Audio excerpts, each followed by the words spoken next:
Bonjour, bienvenue dans une nouvelle séance de microéconomie. Dans cette séance, nous allons parler de la modification de la demande. Dans une séance précédente, on a déjà vu la demande pour un produit évolue en fonction de plusieurs facteurs. On a déjà parlé aussi de la fonction de demande et on a parlé de la courbe de demande.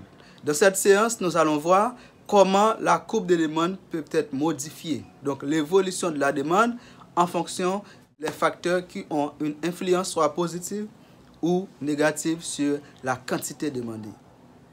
Vous abonnez à la chaîne là déjà? Si vous faites ça, moi invite à faire ça.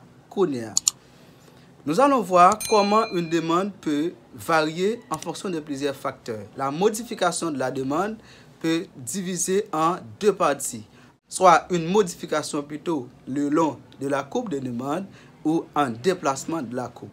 Maintenant, dans un premier cas, la demande peut modifier.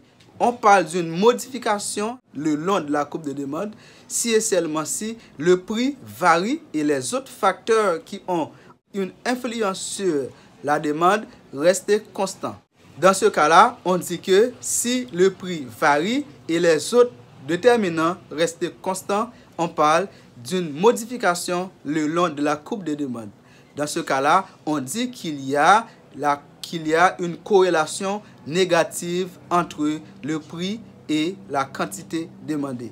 On parle d'une corrélation négative, c'est lorsque la demande et son déterminant varient dans le sens inverse. Ça veut dire, si nous partons par hypothèse, demande dépend seulement du prix, ok? Si demande dépend seulement du prix, donc nous sommes capables de dire que déterminant demande, ça c'est prix.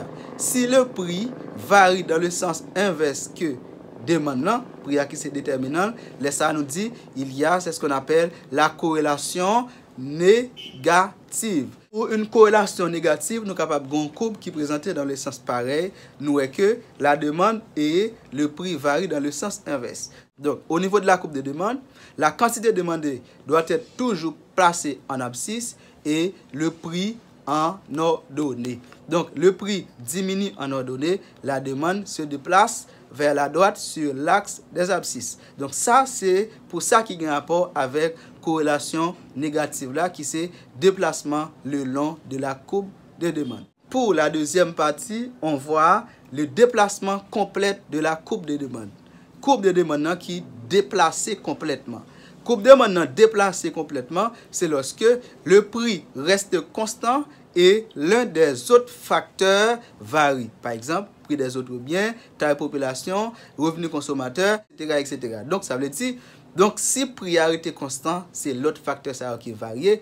Pour une possibilité pour courbe de demande déplacer complètement, soit de la gauche vers la droite ou de la droite vers la gauche. Dans ce cas-là, on dit qu'il y a une corrélation positive.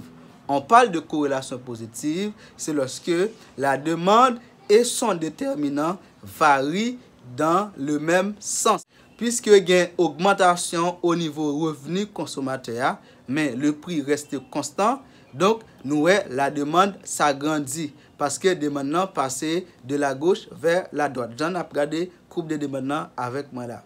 Pour ça qui a un rapport avec modification de la courbe de demande, nous voyons que la courbe de demande, la demande peut modifier de deux façons, soit déplacer le long de la courbe, soit en modification le long de la courbe, ou bien un déplacement complet de la courbe de demande.